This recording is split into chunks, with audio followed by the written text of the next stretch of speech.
The Marfa lights weren't lights. The thing on the shoulder was wearing my jacket.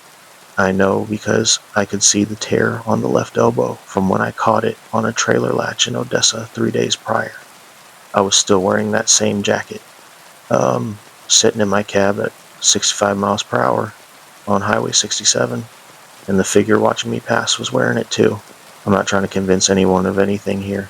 I'm writing this down because the Highway Patrol asked me to document what happened, and because my dispatcher needs an incident report that explains why I refused to run the Marfa to Presidio line for 2 weeks after. I've been driving long haul for 8 years. I know Highway 67 between Marfa and Presidio the way some people know their own driveway. I know where the asphalt changes texture near mile marker 43. I know which rest stops have the cleanest bathrooms and which ones are just a concrete pad with a trash can. I know the difference between a coyote crossing at dusk and a jackrabbit caught in the headlights. I thought I knew the Marfa lights, too. If you've driven through West Texas, you've probably heard about them. Strange glowing orbs that appear in the desert south of town, hovering and splitting and moving in ways that don't match vehicle headlights or campfires. There's a viewing area with a historical marker and everything. Tourists pull off to watch them. Locals mostly ignore them. I'd seen them a dozen times over the years. Distant and harmless. The kind of thing you mention on a phone call home to make the drive sound more interesting than it is. That night in late September, I was eastbound out of Presidio with a load of bottled water headed for San Antonio. The night was clear and cool, low 60s, with that particular stillness you only get in the desert when the wind decides to take a break. My CB was on channel 19 like always. Occasional chatter from other drivers, but mostly quiet. It was just after 10 p.m. when I passed the Marfa Lights viewing area and saw a cluster of people standing in the parking lot, phones out, pointing south toward the desert. I didn't stop. I had a schedule. 6 miles east of the viewing area, my CB crackled. Breaker 1 to 9. This is Jake in the white Freightliner eastbound on 6 to 7. I got a situation here. I need some help if anyone's nearby. I reached for the mic. I had a reflex before my brain caught up. That was my voice, my truck, my name, but I hadn't transmitted anything. I keyed the mic. This is Jake in the white Freightliner. Who is this? Static. Then my own voice again, but with a strange flatness to it, like someone had recorded me and was playing it back on a loop. Breaker 1 to 9. Jake in the white Freightliner. Eastbound 6 to 7. Need help. I checked my mirrors. No trucks behind me. The road was empty in both directions. Just me in the center line in the scrubland rolling away into darkness on both sides. I switched to channel 9, the emergency channel. Nothing. Switched back to 19. If this is some kind of joke, it's not funny. Identify yourself. The response came immediately, still in my voice. Mile marker 48. Pulled off south side. Flashers on. I was approaching mile marker 48. I eased off the throttle and scanned the shoulder. No flashers, no truck, just empty hardpan and creosote bushes throwing long shadows in my headlights. But there were tire tracks, deep ones, leading off the asphalt into the dirt, heading south into the open desert. Tracks that matched the dual rear axle spacing of my rig. I've seen plenty of strange things on night drives. Dust devils that look like figures, reflections that don't make sense, heat shimmer at 3 a.m. that plays tricks on your eyes. But I'd never seen my own tire tracks when my truck was still on the road. I kept moving. Didn't slow down. Didn't pull over. The CB crackled again. Jake, white Freightliner, mile marker 51 now. Need help. I was at mile marker 49. Whatever was transmitting was moving parallel to me, staying just ahead, calling out positions that I'd reach in 2 or 3 minutes. I grabbed my phone and tried to call dispatch. No signal. That's not unusual out here, but the timing felt wrong. At mile marker 51, I saw it on the shoulder, a figure, standing, wearing a jacket that looked exactly like mine, right down to the torn elbow. Jeans, boots, trucker's cap. It was backlit by something behind it, a glow that looked like headlights but didn't cast the right kind of shadows. As I passed, the figure turned its head to track me. The movement was smooth, too smooth, like a security camera panning. I didn't see a face, just the dark oval where a face should be.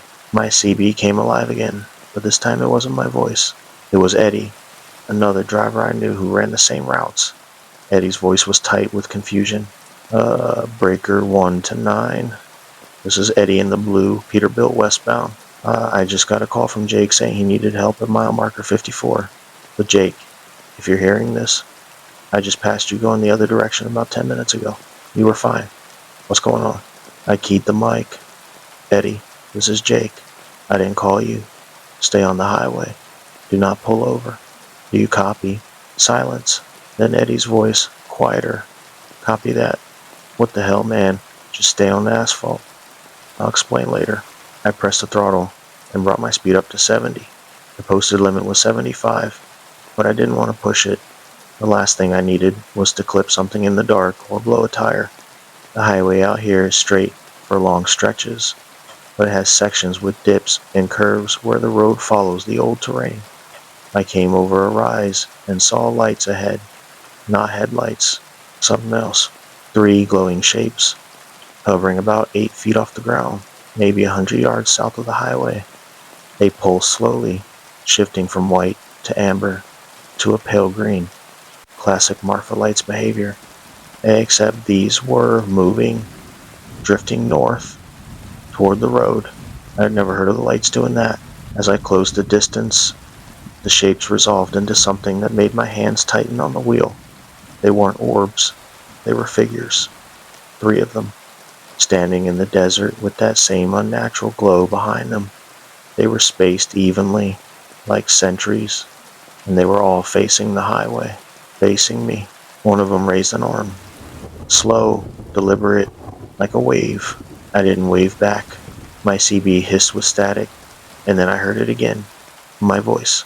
But this time, it was saying things I'd never said. Eddie, this is Jake. Mile marker 54. I went off-road to check something. Truck's stuck. Need a tow. Negative, I shouted into the mic. Eddie, do not respond to that. It's not me. Stay on the highway. Eddie's voice came back. Shaky now.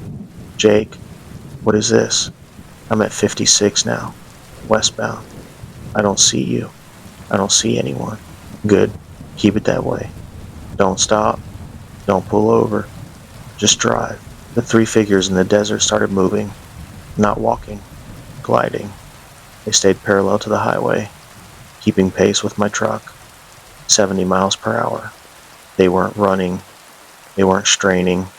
They just moved, and the glow behind them moved with them, like a spotlight that had no source. I checked my fuel, 3/4 of a tank, plenty to get to Fort Stockton if I didn't stop. The problem was that Fort Stockton was still 90 miles away, and whatever was out there had already proven it could mimic my voice, my truck, even my clothing. I didn't know what it wanted, but I knew it was patient. At mile marker 60, the CB chatter changed. A woman's voice, someone I didn't recognize. Breaker 1 to 9. This is Sarah in the red Kenworth.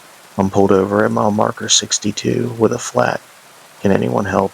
I'd passed mile marker 62 westbound earlier that evening. There had been no red Kenworth. No one pulled over. I keyed the mic. Sarah, if you're hearing this, stay in your cab. Lock your doors. Do not get out. No response. I came over another rise and saw it. A red Kenworth on the shoulder, right side, flashers on. The truck looked real. The tire looked flat, and standing next to the driver's door was a figure in a jacket and jeans, holding a tire iron, facing the road. As I passed, the figure turned. Again, no face, just that smooth, dark oval. And behind it, in the desert, more lights. 5 now, then 7, then too many to count. They spread out in a line, parallel to the highway. glowing softly like coals in a dying fire. The CB erupted with voices. My voice, Eddie's voice, Sarah's voice, all talking over each other, calling out mile markers, asking for help, describing breakdowns and accidents and situations that didn't exist. It was a chorus of confusion, and I realized with a cold clarity that it was designed to do exactly that, to flood the channel, to make real calls for help indistinguishable from fake ones. I switched the CB off. The silence in the cab was immediate and heavy, just the hum of the engine, the whine of the tires on asphalt, and my own breathing. I checked my mirrors. The lights were still there, tracking me, but they weren't getting closer. They stayed south of the highway, just inside the edge of visibility, moving when I moved, stopping when I slowed. I thought about the stories I'd heard over the years. Not the Marfa Lights tourist stories, the other ones. The ones drivers mention late at night at truck stops, usually after a few beers, about things in the desert that watch the highway, things that called to you, things that could look like people you knew. Most of those stories came from the Navajo families who'd lived in the area for generations. Stories about Yi, Nalushi, Skinwalkers. I'm not Navajo. I don't claim to understand their traditions or their warnings, but I know enough to respect them. And I know that the elders say you don't talk about Skinwalkers unless you have to, because talking about them can draw their attention. I had never talked about them, but I was thinking about them now.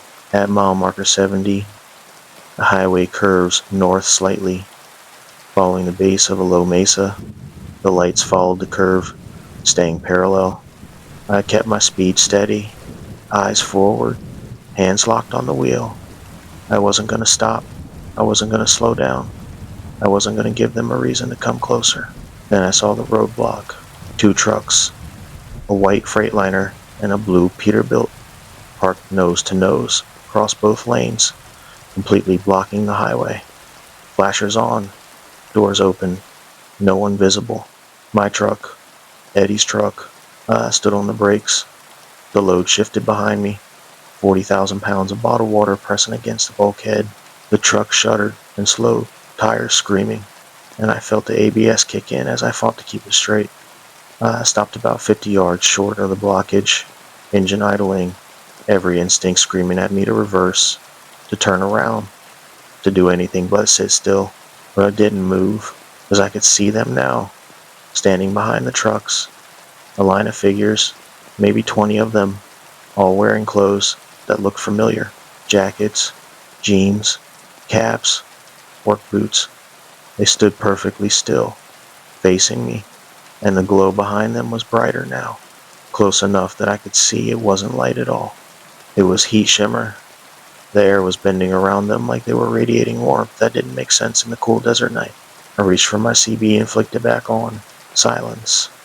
Then, softly, my own voice. Jake, get out of the truck. Come here. I didn't answer. I put the truck in reverse and started backing up. Slow, steady, watching the mirrors. The figures didn't move. They just watched. And as I put distance between us, the glow began to fade, and the shapes began to lose definition, like they were dissolving back into the desert. When I'd backed up a quarter mile, I stopped, put the truck in drive, and turned the wheel hard. I pulled a U-turn in the middle of Highway 67, using both lanes and a strip of shoulder to swing the trailer around. It took 3 attempts, and every bit of road I had, but I got it done. I headed west, back toward Presidio, back toward people and lights, and the small comfort of knowing that towns exist. The CB stayed quiet. The lights in the desert, the real Marfa lights, or whatever they were, stayed where they were. I watched them shrink in my side mirror until they were just faint dots on the horizon. The roadblock was gone when I glanced back. No trucks, no figures, just empty highway.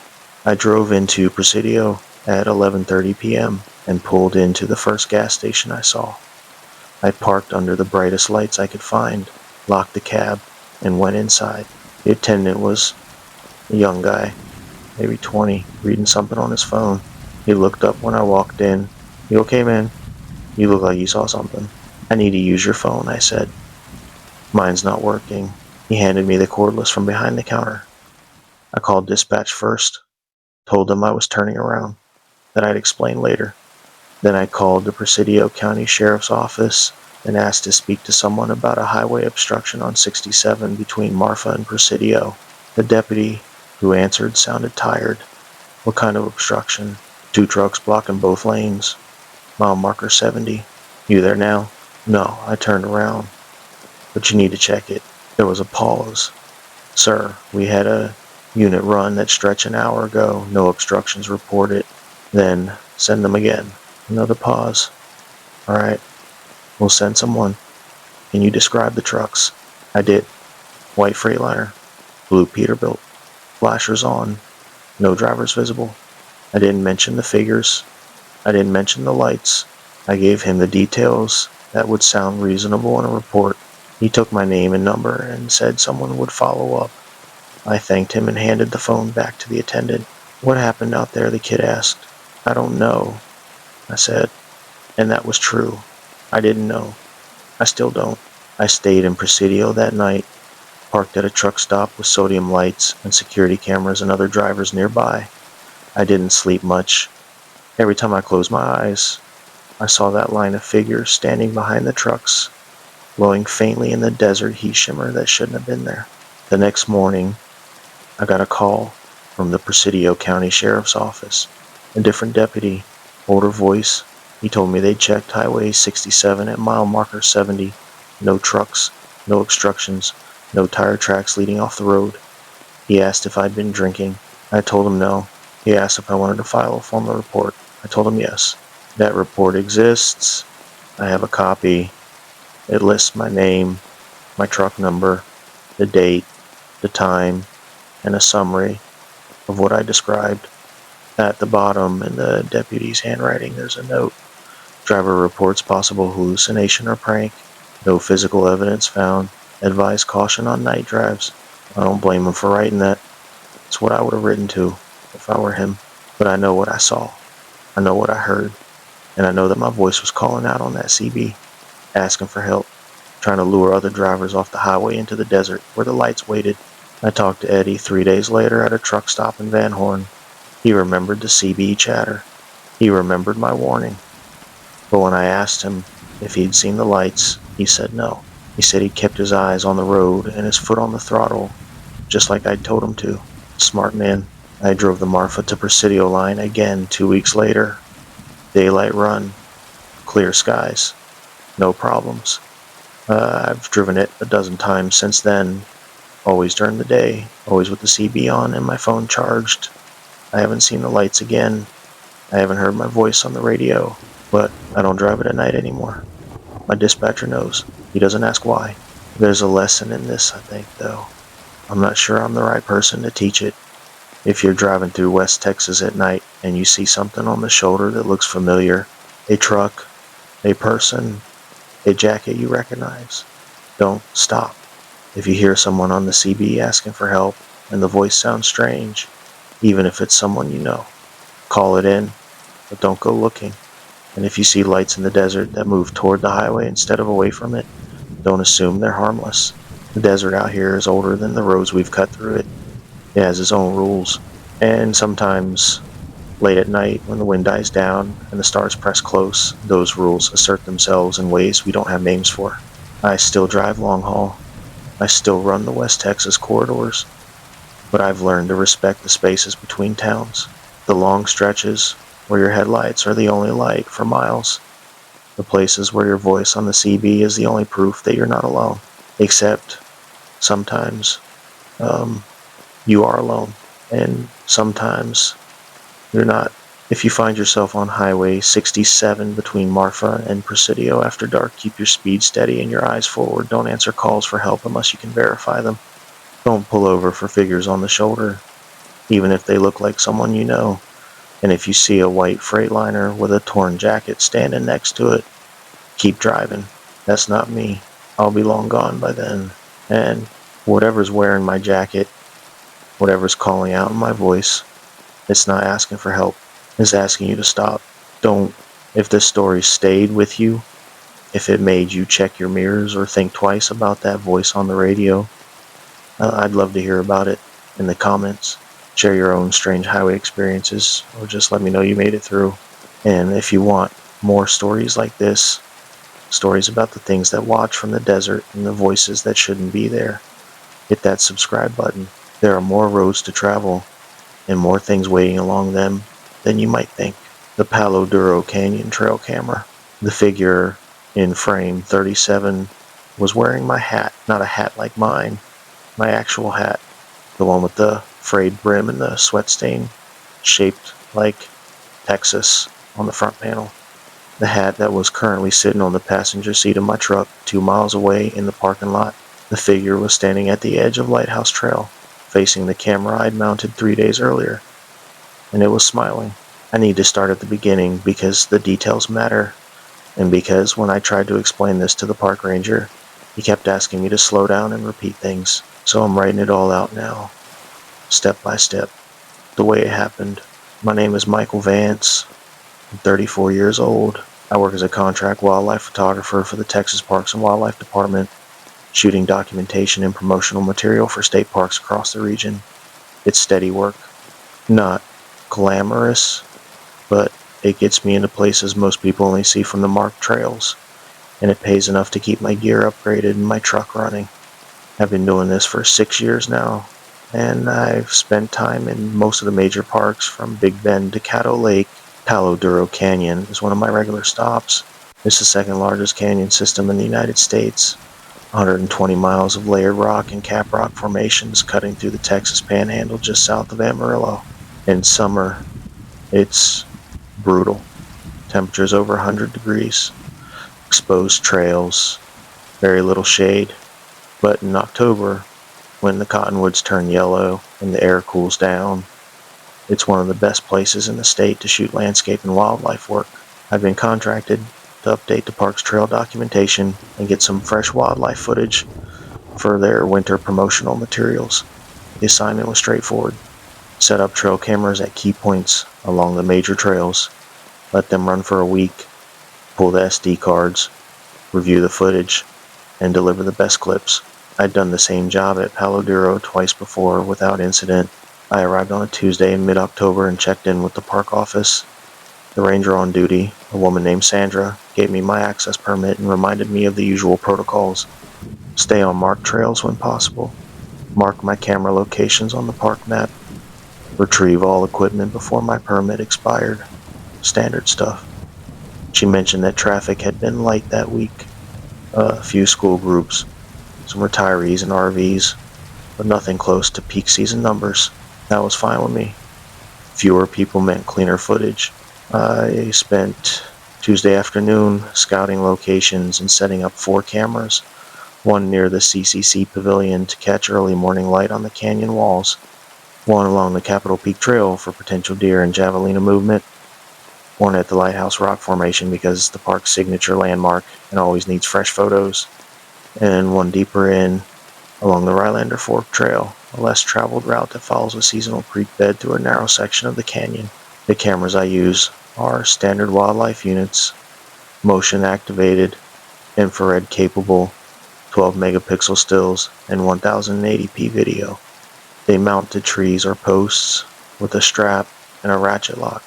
Battery life is about 2 weeks if you configure them right. I've been using the same model for 3 years, and I've had maybe 2 failures in that entire time.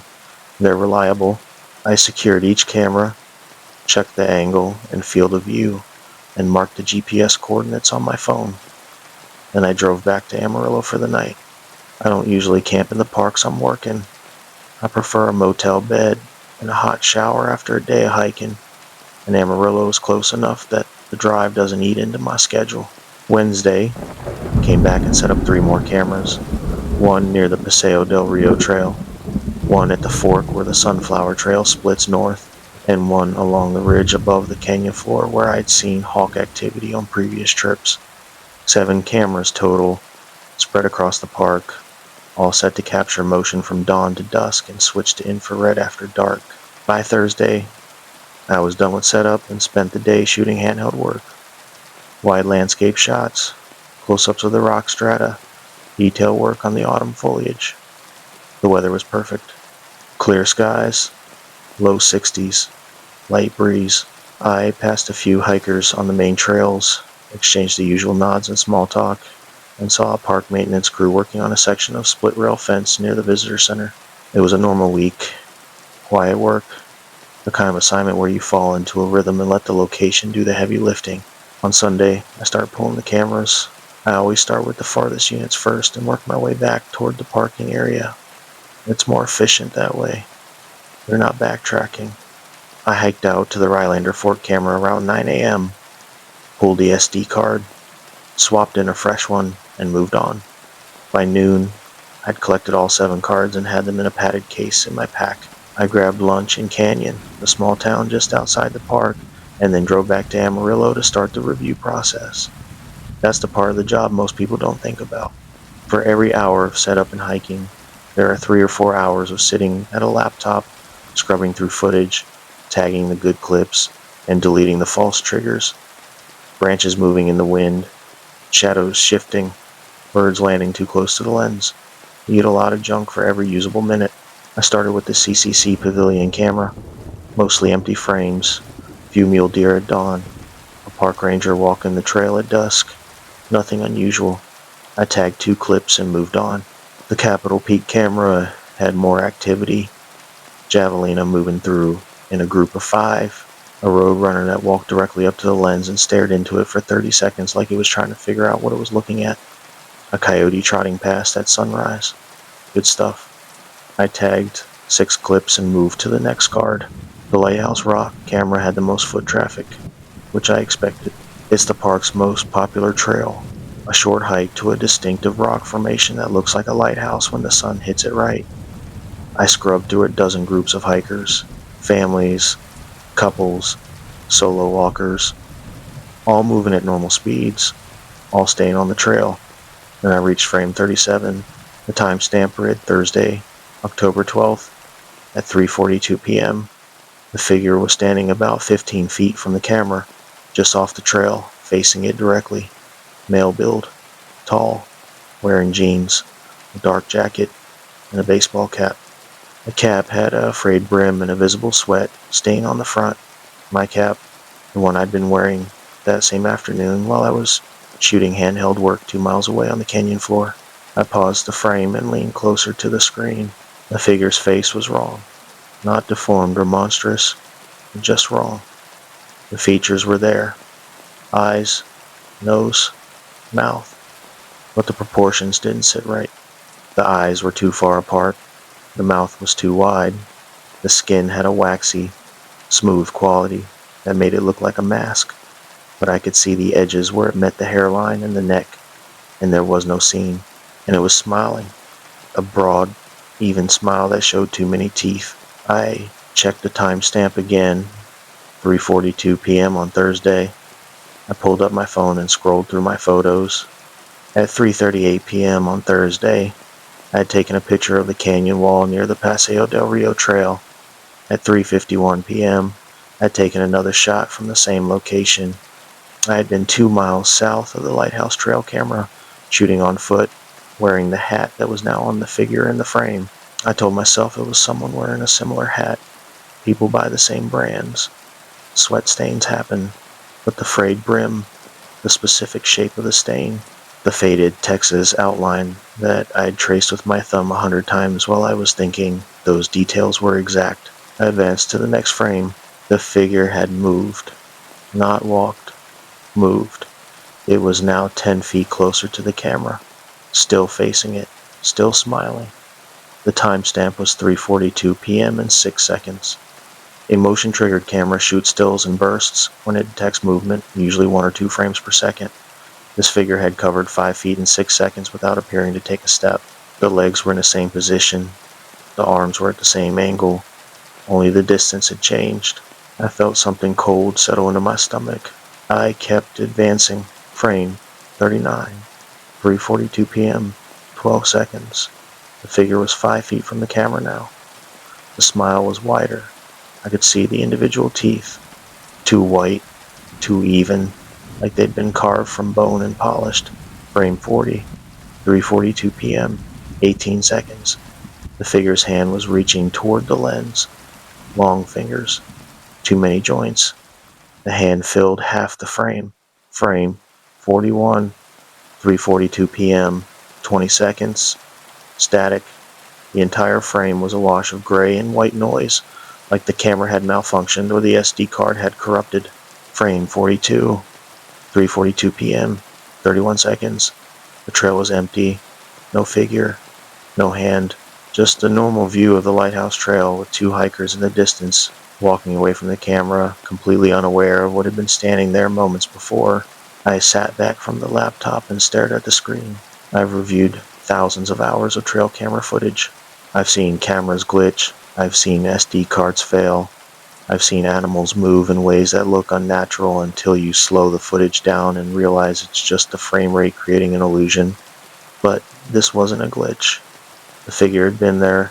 It had moved toward the camera with intention, and then it had vanished, leaving no trace except 11 seconds of corrupted static. I checked the camera settings. No errors logged. No low battery warnings. The card had plenty of space. The lens was clean. Everything was functioning normally. I moved on to the next camera, the one I'd placed along the Rylander Fork Trail. The first 50 frames were standard. Empty trail. A fox moving through at dawn. A group of 3 hikers passing at midday. Then I reached frame 63. The same figure. Same hat. Same jacket. Standing in the middle of the trail, facing the camera. But this time it wasn't smiling. Its head was tilted to the left at an angle that would have broken a human neck. The eyes were fixed on the lens, and behind it, barely visible in the shadows of the canyon wall, there were shapes, 3 of them, tall, thin, standing, motionless. I felt my hands start to shake. The timestamp read Friday, October 13th, at 6:17 a.m. I had been in Amarillo at that time, asleep in my motel room. The camera was 15 miles away. I advanced the frames. The figure moved closer. Same unnatural motion. No steps, just proximity shifts between frames. In frame 67, it was close enough that I could see the texture of the jacket. It wasn't fabric. It looked like hide, rough and mottled, stretched over something that wasn't quite the right shape underneath. In frame 70, the static returned. 3 seconds of white noise. In frame 71, the trail was empty again, but the shapes in the background, the 3 tall figures, were still there, and they had moved closer to where the figure in the hat had been standing. I stopped the playback and closed the laptop. I sat in the motel room for a long time, staring at the wall, trying to think through what I'd just seen. My first instinct was to rationalize it. Someone was messing with me. Another photographer, maybe, or a local kid who knew the park well enough to figure out where I'd place the cameras. They'd dressed up, staged the shots, and somehow managed to time their appearance to match my own location data. But that didn't explain the movement between frames. It didn't explain the static. And it didn't explain how they'd gotten my hat, the exact hat I'd been wearing when I'd had it with me the entire time. I opened the laptop again and pulled up the footage from the ridge camera, the one I'd placed above the canyon floor to catch hawk activity. Nothing unusual. Empty sky. Few hawks circling at dawn. Normal. I moved to the Sunflower Trail camera. Frame 81. The figure. Same hat. Same jacket. This time it was crouched in the middle of the trail, like it was waiting for something. Its hands were pressed flat against the ground. Its head was raised, looking directly at the camera. The eyes reflected the infrared light like an animal's eyes. 2 bright white circles in the darkness. The timestamp was Friday, October 13th, at 11:53 p.m. I hadn't been in the park at that time. I'd been in the motel, asleep. I advanced the frames. The figure stood, slowly, joints bending in ways that didn't match human anatomy. In frame 85, it took a step toward the camera. A real step this time. But the leg bent backward at the knee before snapping forward. In frame 89, it was gone. Just the empty trail and the shadows of the canyon walls. I went through the remaining cameras. The Paseo del Rio unit showed the figure standing at the edge of the frame at dawn, watching a family hike past. The family never looked at it. They walked within 10 feet of it, talking and laughing, completely unaware. The Capitol Peak camera caught it moving on all fours through the brush, fast and low to the ground, like something hunting. Every camera had captured it, every single one. And in every frame where it appeared, it was wearing my hat. I packed up my laptop and left the motel. I drove back to the park, arrived just before sunset, and went straight to the ranger station. Sandra was still on duty. She looked up when I walked in and immediately frowned. "You okay? You look pale." I set the laptop on the counter and opened it. "I need you to look at something." I showed her the frames, all of them. I walked her through the timestamps, the locations, the way the figure moved. I explained that I'd been nowhere near those cameras when the images were captured. I showed her the photo metadata from my phone to prove I'd been in different locations or different cities entirely. She watched in silence. When I finished, she leaned back and crossed her arms. "This is a prank," she said. "Someone's messing with you." "How?" I asked. "How would they know where I placed the cameras? How would they get my hat?" "I don't know," she said. "But this," she gestured at the screen, "this isn't real. It's editing. Photoshop. Something. I pulled these cards myself," I said, "straight from the cameras. No editing, no transfers, direct from the SD cards." She stared at the screen for a long moment, and then she sighed. "Look, I believe that you believe something strange happened, but I can't file a report based on trail camera footage of someone in a hat. There's no crime here, no damage, no threat." "It was wearing my hat," I said again. "A hat that looks like yours," she corrected. "You want my advice? Finish your contract. Pull your cameras. Go home. If someone's trying to spook you, don't give them the satisfaction." I didn't argue. I thanked her for her time, closed the laptop, and walked back to my truck. I sat in the parking lot as the sun dropped behind the canyon walls and the shadows stretched long across the valley floor. I thought about leaving, just driving back to Amarillo, checking out of the motel, and heading home to Austin. I could email the park office, tell them I'd had a family emergency, and forfeit the rest of the contract. No one would blame me. But I still had 3 cameras in the field, and the cameras were expensive. Park property, technically, but assigned to me. If I left them out there and something happened to them, if someone stole them or vandalized them, that would be on me. I decided to pull them at first light. I spent the night in the truck in the parking lot. I didn't want to drive back to Amarillo. I didn't want to be on the highway in the dark. I locked the doors, reclined the seat, and tried to sleep with my phone in my hand and the park map open on the screen. Every time I started to drift off, I'd hear something. A branch scraping the side of the truck, footsteps on gravel, the distant sound of something moving through the brush. I'd sit up, look out the windows, and see nothing. Just the empty parking lot and the dark canyon walls rising up on all sides. At 5:30 a.m., when the sky started to lighten, I got out of the truck and geared up. I grabbed my pack, a headlamp, a handheld GPS unit, and a folding knife I kept in the glove box. The knife was small, more of a tool than a weapon, but it made me feel slightly less exposed. I started with the closest camera first, one near the CCC pavilion. It was a short hike from the parking area, maybe half a mile on a wide, well-maintained trail. I reached it just as the sun cleared the canyon rim and lit up the rock walls in shades of red and gold. The camera was still there, untouched. I pulled the strap, unhooked it from the post, and removed the SD card. I didn't review the footage. I just pocketed the card and moved on. The Capitol Peak camera was next. Longer hike, steeper grade, but still on a marked trail. I reached it by 7 a.m. The camera was fine. I pulled it and kept moving. The Lighthouse Trail camera was the one I was dreading. That was where the first images had appeared. That was where the figure had moved toward the lens and filled the frame with static. I reached the location by 8:15 a.m. The trail was empty. No other hikers yet. Just me and the sound of my boots on the packed dirt. The camera was gone. Not damaged. Not knocked down. Gone. The strap was still there, hanging from the tree where I'd secured it, but the camera itself had been removed cleanly, like someone had unbuckled the strap, slid the unit out, and left the rest behind. I checked the ground around the tree. No footprints, no drag marks, no signs of disturbance, just the empty strap swaying slightly in the breeze. I stood there for a long time, staring at the tree, trying to process what I was seeing. Someone had taken the camera, but who? And why leave the strap? I turned to leave and saw it, on the ground, about 10 feet from the tree, placed carefully on a flat rock, was my hat. The same hat the figure had been wearing in the footage, the same frayed brim, the same sweat stain.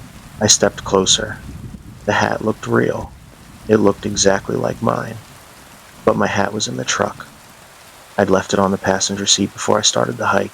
I didn't touch it. I pulled out my phone and took a picture, then I backed away and kept moving.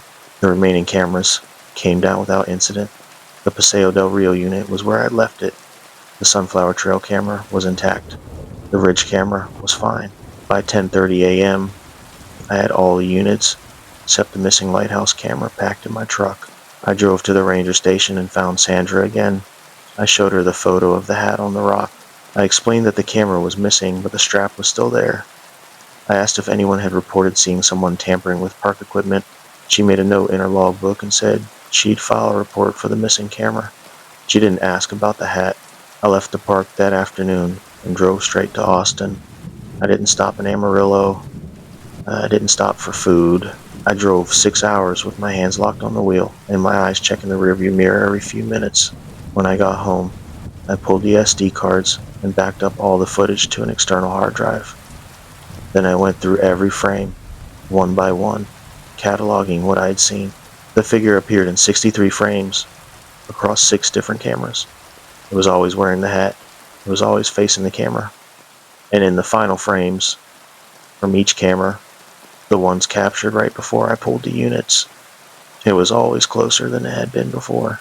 In the last frame from the Rylander Fork camera, captured Sunday morning at 5:51 a.m., the figure was standing less than 3 feet from the lens. Its hand was reaching forward.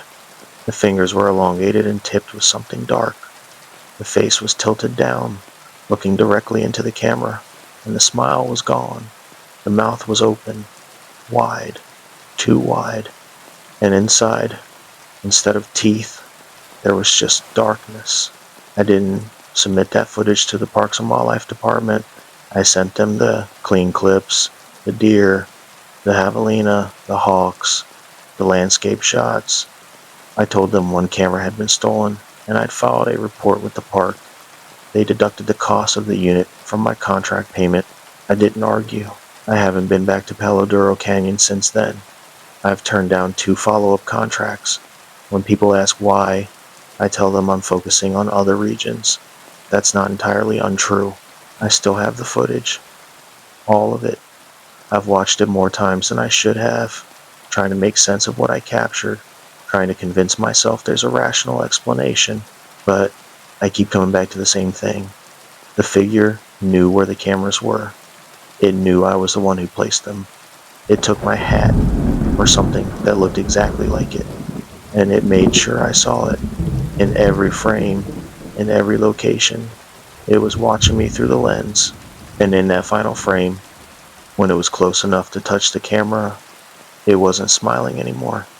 It was opening its mouth, like it was about to speak, or like it was showing me something I wasn't supposed to see. And I don't know what it was.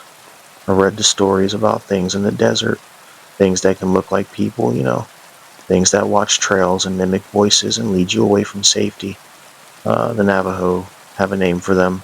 I won't say it here, but I've read enough to know that seeing one is considered a bad sign, and seeing one that's fixated on you, that knows your face, your gear, your patterns, that's worse.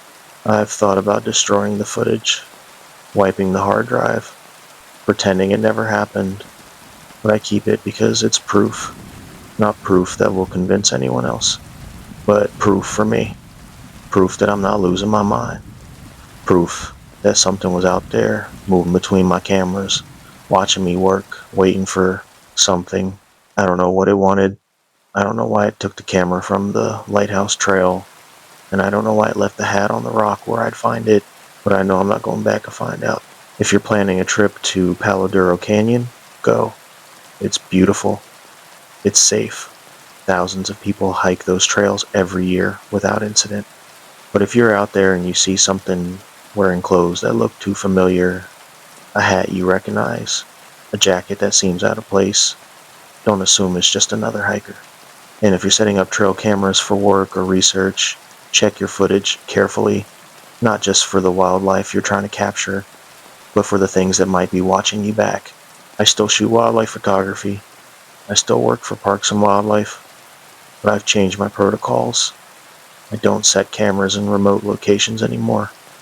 I don't hike alone, and I don't leave my gear unattended, even for a minute, because somewhere in the canyon, there's still a camera missing, and somewhere in that camera's memory, there are frames I didn't capture, frames that show what happened after I left, frames that show what the figure did when it realized I wasn't coming back. I hope I never see them, and I hope that hat I saw on the rock stays where I left it, because if it ever shows up again, if it ever appears in a place where it shouldn't be, I'll know that whatever was wearing it hasn't forgotten about me, and that it's still watching. The Big Bend River Guide. The woman in the front of the raft hadn't blinked in 20 minutes. I know because I had been watching her, counting the seconds, waiting for that automatic flutter that everyone does when the sun glares off the water and the wind throws grit in your face.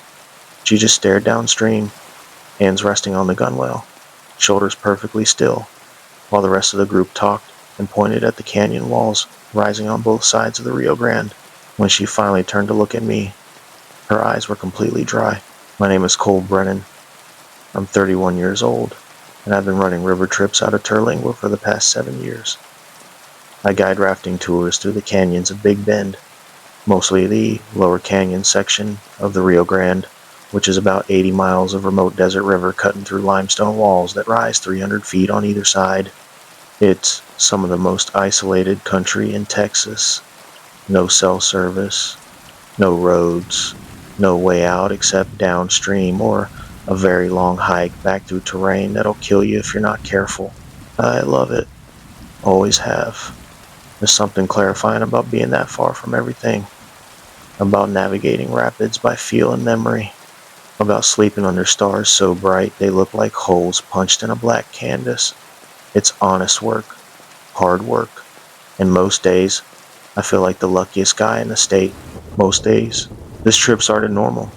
A group of 6 booked a 3-day, 2-night run through the lower canyons in mid-October. The booking came through our website. Standard deposit liability waiver signed.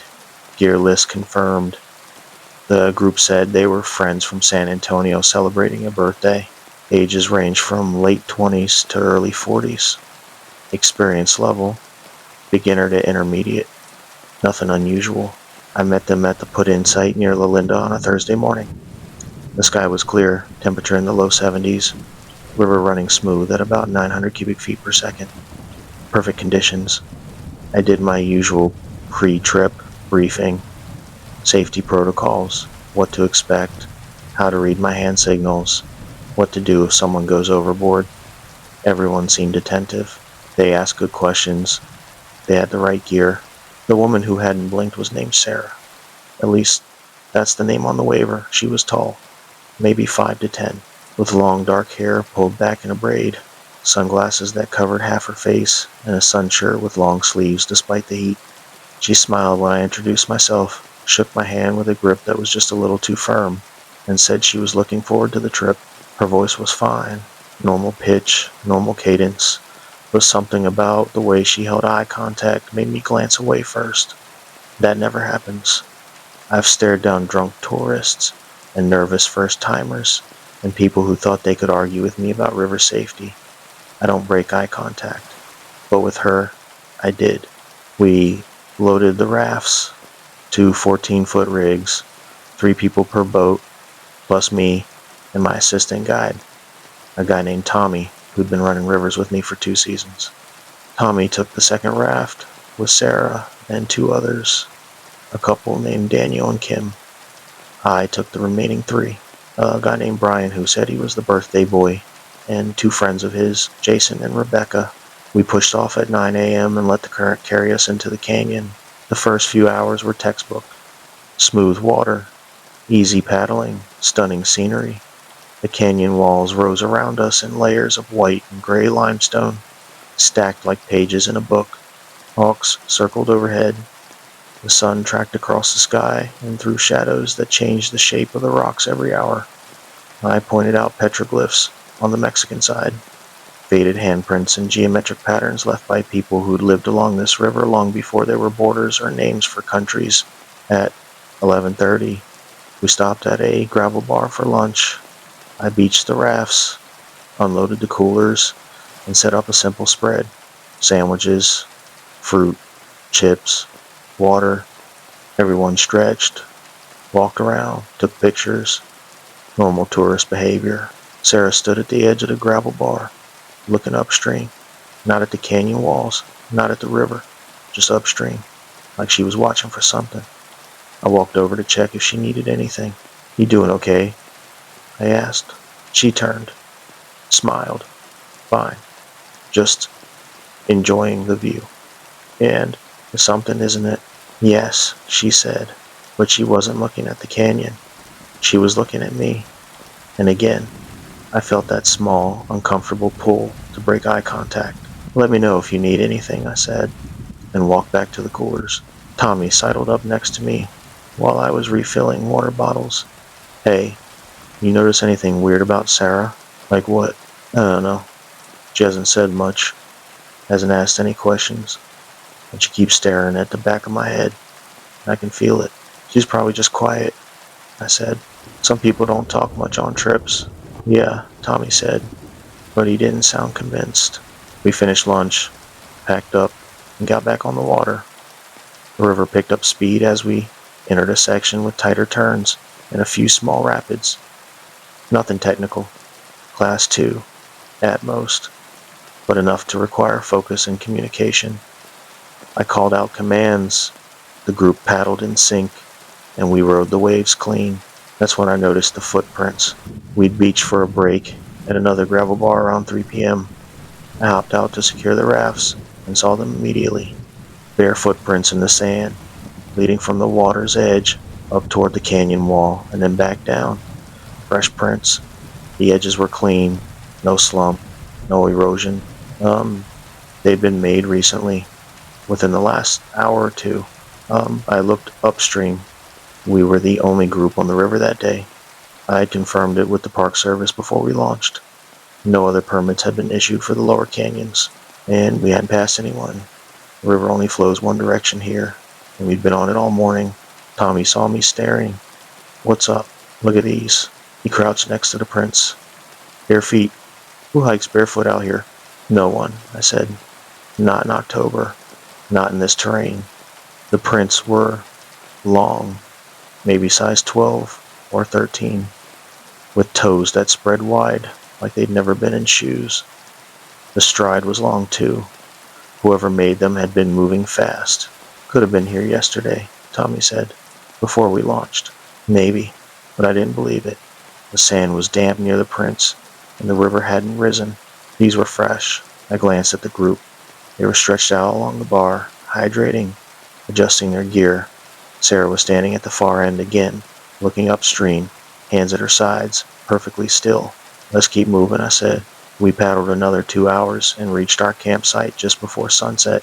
It's a designated spot on the U.S. side, a wide bench of sand and rock with enough flat ground for tents and a fire ring that's been used by guides for years. The canyon walls rise steeply behind it, and the river curves gently in front, creating a natural eddy that makes landing easy. We unloaded the rafts, set up the kitchen, and got the tents pitched while there was still light. I cooked dinner over a propane stove. Nothing fancy, just pasta and sauce and garlic bread. And everyone ate, in a loose circle around the fire ring. The conversation was light. Brian told stories about bad camping trips in college. Rebecca complained about her job. Jason made jokes that landed about half the time. Sarah ate in silence. She sat slightly outside the circle, facing the river, her back to the fire.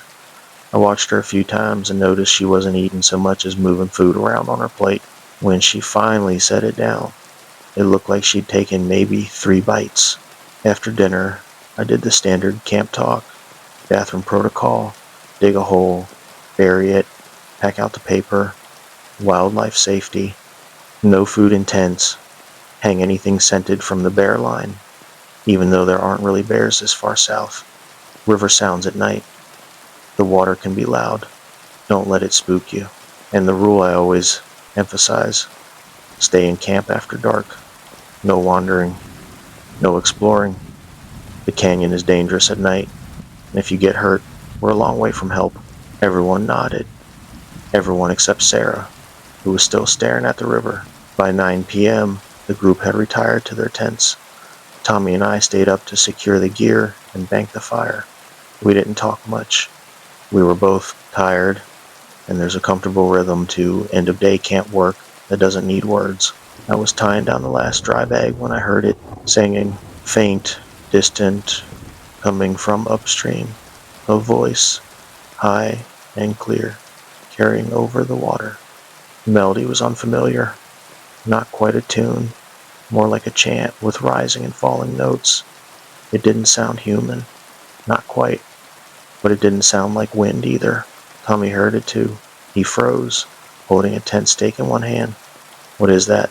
I don't know. We listened. The singing continued for maybe 30 seconds, then stopped abruptly. The silence that followed felt heavier than it should have. Coyotes? Tommy asked. No, I've heard coyotes. This wasn't that.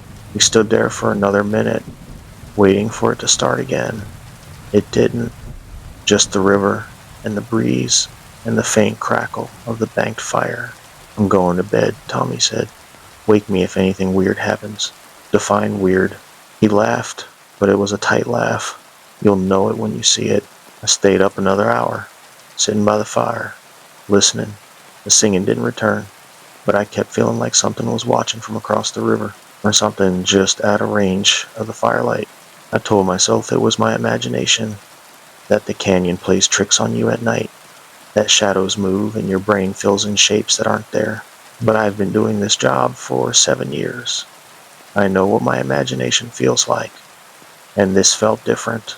I finally crawled into my tent around 11 p.m. and tried to sleep. I drifted in and out, waking every hour or so to the sound of the river and the rustle of wind against the tent fly. Around 2 a.m., I woke to the sound of footsteps outside. Soft steps, deliberate, moving around the perimeter of the camp. I unzipped the tent quietly and looked out. The moon was up, nearly full, throwing enough light to see the shapes of the other tents and the dark line of the river beyond. I didn't see anyone moving, but I could still hear the steps, faint crunches in the sand and gravel. Circling slowly, I grabbed my headlamp and flicked it on. Nothing. Just the empty camp and the tents and the gear stacked neatly where we'd left it. The footsteps stopped. I scanned the area with the headlamp, checking the shadows, looking for movement. Everything was still. After a minute, I turned the light off and waited. My eyes adjusted. The moonlight was bright enough to see by, and I watched the camp for another 10 minutes. Nothing moved. I zipped the tent back up and lay down, but I didn't sleep. I stayed awake until the sky started to lighten and the birds began their pre-dawn noise. At 6 a.m., I got up and started coffee. Tommy emerged a few minutes later, looking rough. You sleep? He asked. Not really. You, on and off. I kept hearing something moving around. Yeah, me too. We didn't say anything else about it. The group started waking up around 6:30, and we shifted into the morning routine. Breakfast, break down camp, load the rafts, safety check. Everyone seemed fine. Rested, no complaints. Sarah was the last to emerge from her tent. She looked exactly the same as the day before. Same clothes, same braid, same sunglasses. She didn't look tired. She didn't look like she'd slept in a tent on the ground. She looked like she'd stepped out of a hotel room. "Morning," I said. "Morning," she replied, and smiled. We launched at 8 a.m. and continued downstream. The river narrowed in this section, and the current picked up. We hit a few Class 2 rapids that required focus, waves that could flip a raft if you hit them wrong. I called commands, the group responded, and we navigated clean. Around 10 a.m., I saw them again, footprints. We'd pulled into an eddy to rest and regroup. The second raft was about 50 yards behind us, Tommy guiding it through a tricky section. I hopped out to stretch and saw the prints in the wet sand at the water's edge, bare feet, same size as before, leading up from the river, across the sand, and disappearing into the rocks. I looked upstream. No one. Looked downstream. Nothing but the canyon walls and the curve of the river. Cole, Brian was standing next to me, looking at the prints. "Those weren't here when we came through yesterday, were they?" "No." "So, someone else is on the river? I don't know. Should we be worried?" I wanted to say no.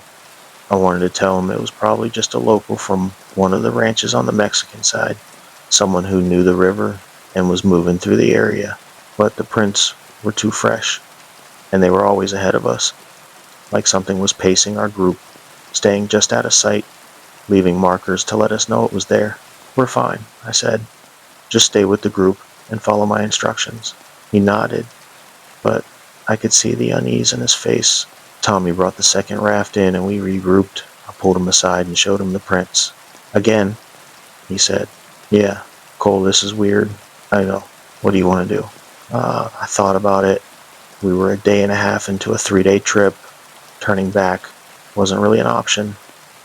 We'd have to paddle upstream, which is nearly impossible in this section. Continuing forward was the only practical choice. We were committed.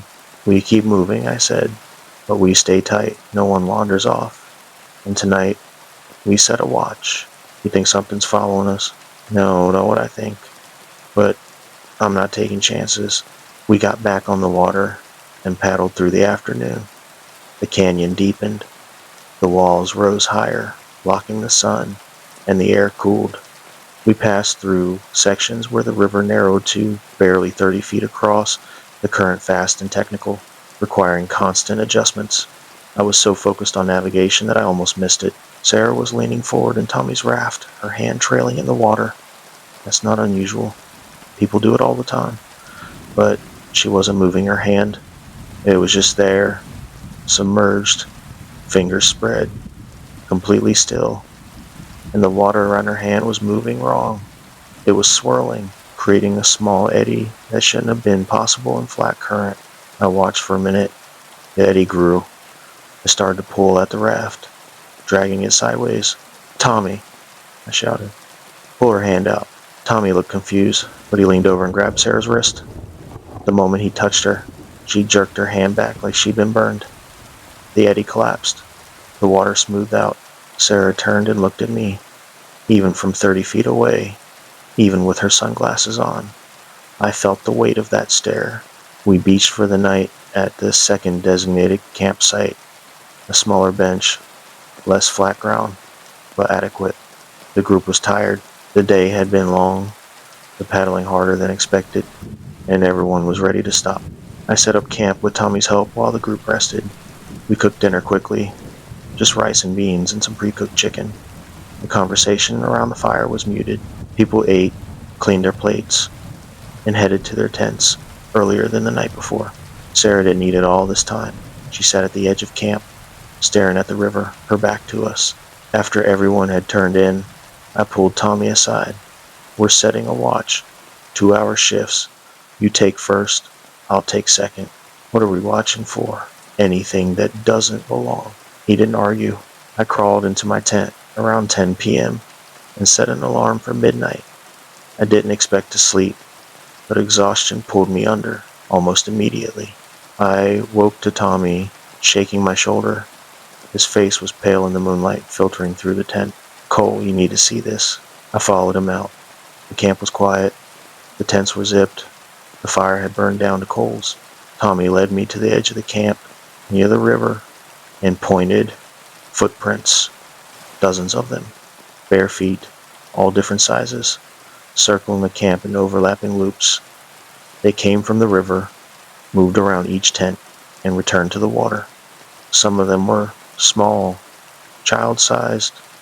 Others were enormous, bigger than any human foot I'd ever seen.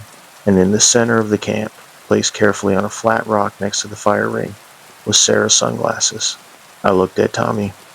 Where is she? I don't know. I've been watching the camp. No one came out.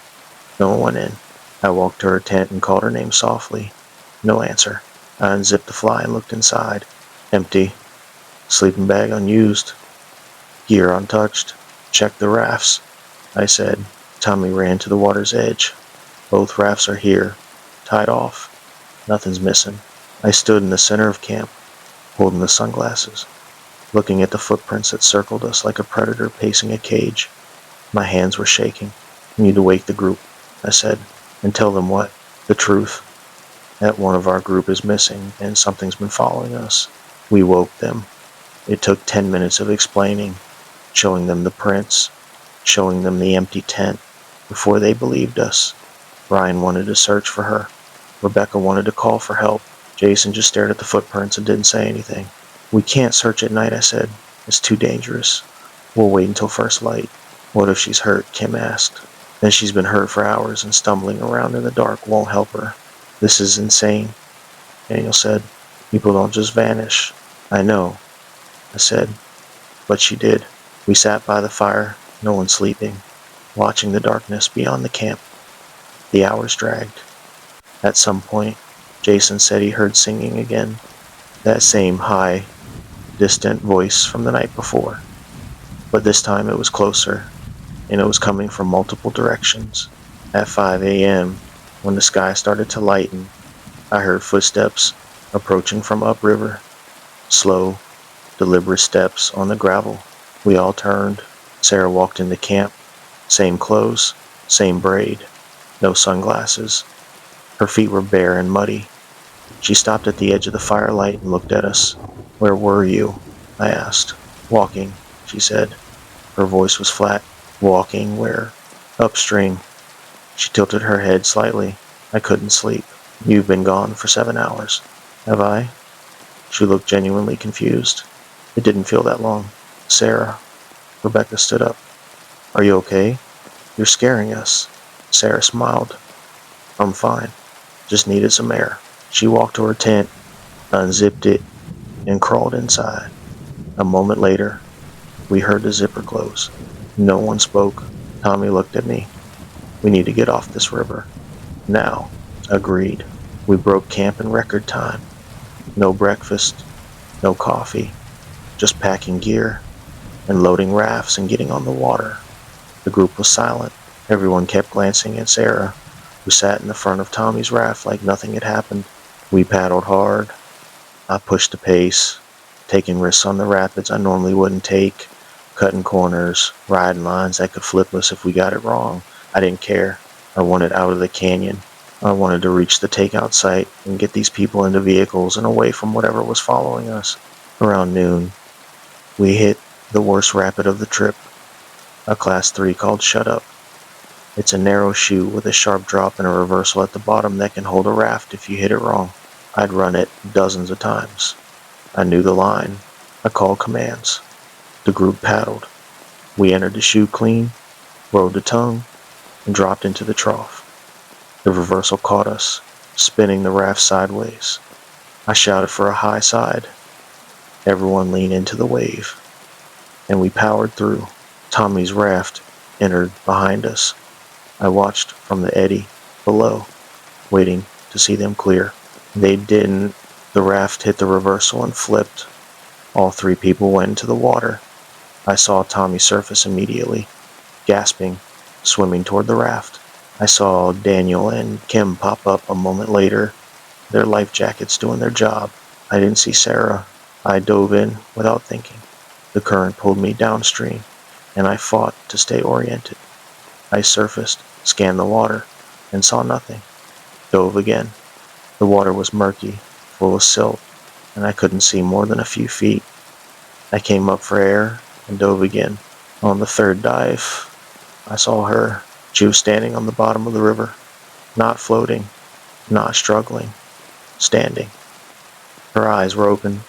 Her hair was drifting around her face like seaweed, and she was looking up at me with that same calm expression she'd worn for the entire trip.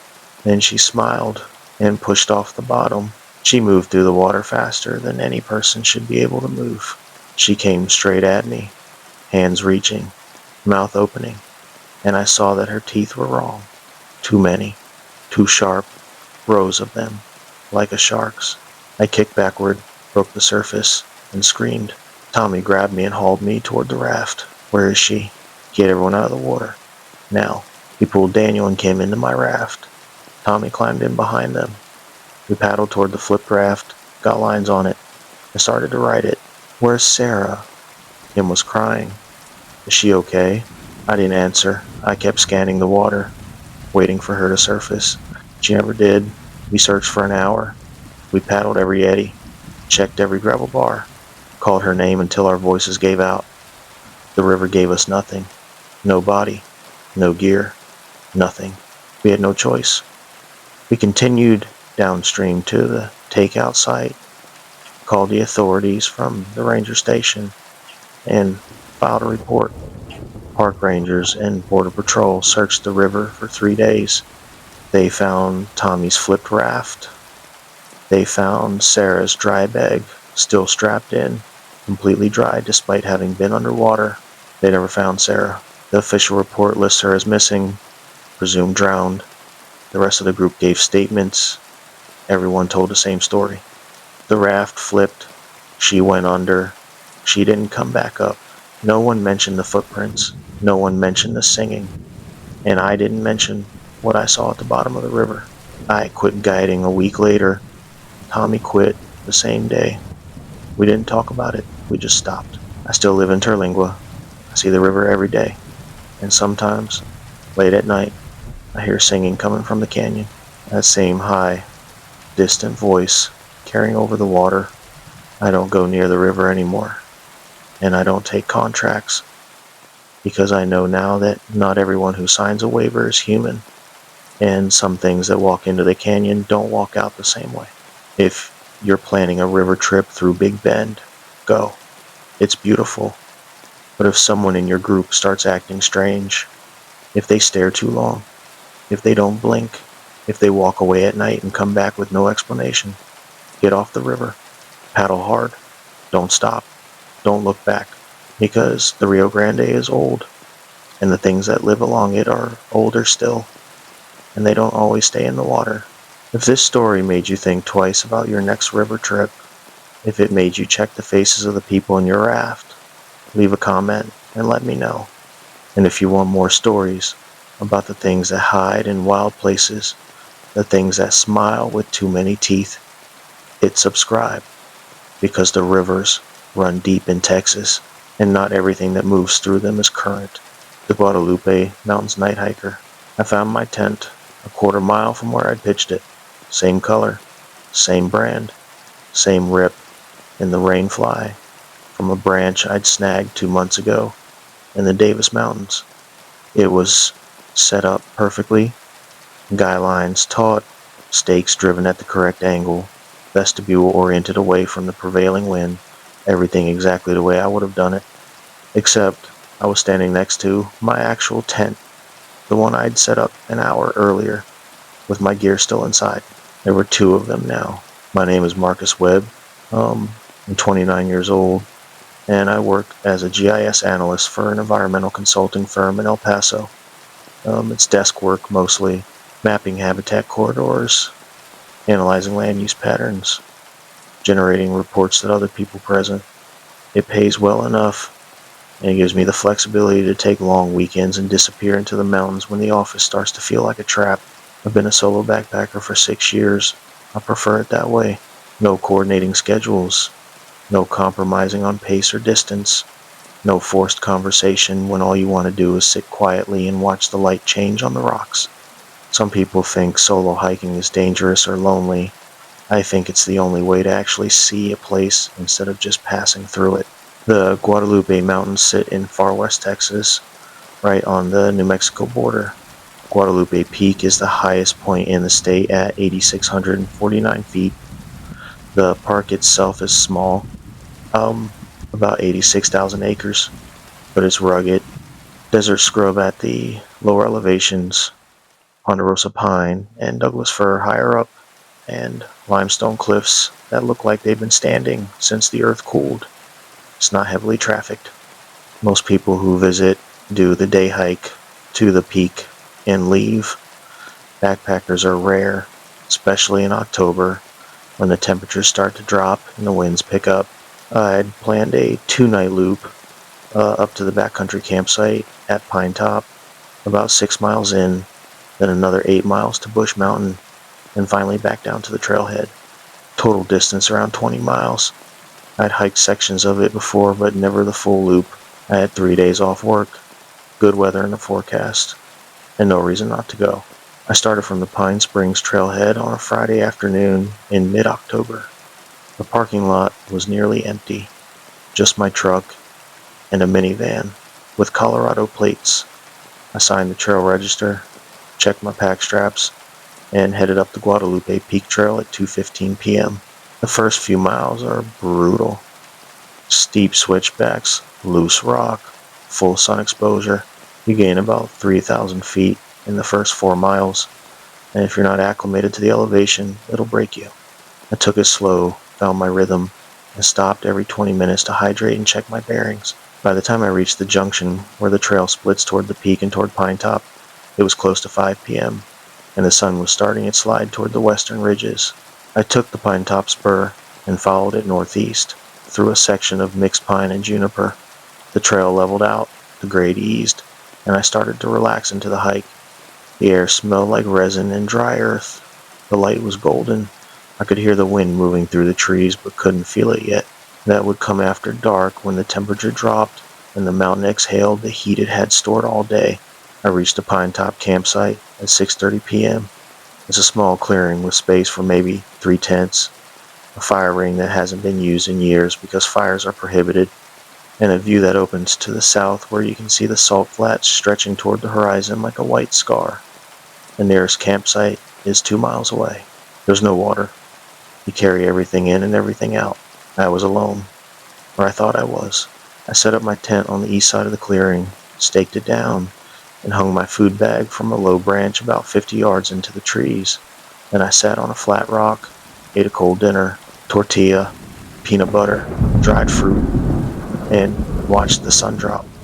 The sky went from gold to pink to deep purple, and the stars came out in waves, thick and bright the way they only get in the desert when there's no light pollution for 100 miles.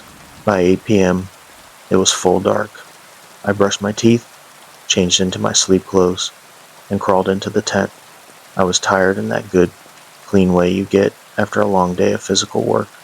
I set an alarm for 6 a.m., zipped the sleeping bag up to my chin, and closed my eyes. I was almost asleep when I heard footsteps. Not animal footsteps, human footsteps. Boot tread on rock and dirt, steady, unhurried, coming from the direction of the trail. I opened my eyes and lay still, listening. The footsteps continued. They circled the clearing slowly, moving from the south side to the west, then to the north. They stopped near where I'd hung my food bag. I unzipped the tent fly a few inches and looked out. A figure stood at the edge of the clearing, silhouetted against the starlight, tall, lean, wearing a pack and a hat. The shape looked human, but the posture was wrong. The shoulders were too high. The head was tilted forward at an angle that suggested the neck was bent, not straight. I stayed quiet. I didn't call out. Something about the way the figure stood, motionless, patient, like it was waiting for me to make the first move, told me that calling out would be a mistake. After a minute, the figure turned and walked back toward the trail. The footsteps faded. I waited another 10 minutes, listening to the silence, before I zipped the fly and lay back down. I didn't sleep much after that. Every time I started to drift, I'd hear something. A branch snapping, a rock shifting, the faint scuff of boots on dirt, always distant. always just far enough away that I couldn't pinpoint the direction. At 6 a.m., I gave up on sleep and got out of the tent. The clearing was empty. The sky was just starting to lighten in the east, and the temperature had dropped into the low 40s. I could see my breath. I made instant coffee with my camp stove, ate a granola bar, and packed up my gear. My plan was to hike to Bush Mountain, set up camp there, and then do a day hike up to the peak the next morning before heading back to the trailhead. I checked my food bag before I left. It was still hanging where I'd left it, undisturbed, but on the ground beneath it, there were footprints, bare footprints, large, the toes spread wide, the heel deep, the stride long. They circled the tree twice and then led back toward the trail. I stood there for a long time, staring at those prints. There are no barefoot hikers in October at 8,500 feet. The nights are too cold, the ground is too rough, and even if someone was crazy enough to try it, why would they circle my food bag and leave? I took a photo with my phone, then I packed up and started hiking. The trail to Bush Mountain follows a ridgeline for the first few miles, then drops into a drainage and climbs again through a section of dense forest. It's remote, quiet. I saw no one, just juniper and pine and the occasional mule deer bounding away when I rounded a bend. Around 10 a.m., I stopped to rest and check my map. I was making good time. Another hour, and I'd reached the Bush Mountain campsite. I could set up, drop my pack, and do some exploring before dark. That's when I saw him, a man, standing on the trail behind me, maybe 100 yards back. Same silhouette I'd seen the night before. Tall, lean, pack, hat. He wasn't moving, just standing there, watching me. I raised my hand in a wave. He didn't wave back. I turned and kept hiking, faster now. I told myself it was another backpacker, that he was just taking a break, that there was nothing strange about encountering someone else on a public trail. But something felt wrong. The way he'd appeared without sound, the way he stood without shifting his weight, the way his head was tilted forward like he was looking at the ground instead of at me. I hiked for another 20 minutes and then stopped to check behind me. He was still there. Same distance, same position, like he'd moved only when I moved, stopping exactly when I stopped. My heart started to beat faster. I picked up my pace. The trail climbed steeply through a section of switchbacks, and I pushed hard, breathing heavily, sweat soaking through my shirt despite the cool air. When I reached the top of the climb, I stopped and turned around. He was there. Same distance, same position. This time, I didn't wave.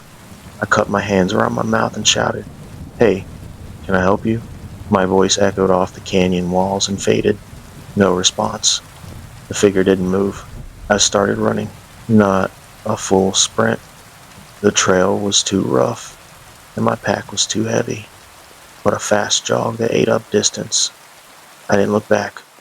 I just focused on the trail ahead, watching for roots and rocks, keeping my balance, breathing hard through my nose. I ran for 10 minutes before I had to stop. My legs were burning, and my lungs felt like they were full of glass. I bent over, hands on my knees, and gulped air. Then I turned around. He was closer, maybe 70 yards now, still standing, still watching. I could see more details now. The pack was old, a faded green external frame, the kind people used in the 70s. The hat was a wide-brimmed sun hat, dark brown, with a cord under the chin. The clothes were layered, jacket, shirt, pants, but the colors were muted and the fabric looked worn. And the face, I couldn't see the face. The brim of the hat threw a shadow that obscured everything above the chin. I started moving again, not running this time, walking fast, deliberate, conserving energy. The trail flattened out and entered a grove of ponderosa pines, and I used the cover to glance back every few minutes. He was always there, always the same distance behind me, never closer, never farther. By the time I reached the Bush Mountain campsite, it was noon. The site sits on a small shelf with a view to the west, where you can see layers of ridges stacking up toward the horizon. It's beautiful, isolated, and right then, It felt like the worst place I could possibly be. I dropped my pack and turned around. The trail behind me was empty. No figure, no movement, just the trees and the dappled sunlight and the breeze moving through the branches. I waited. 5 minutes. 10. Nothing.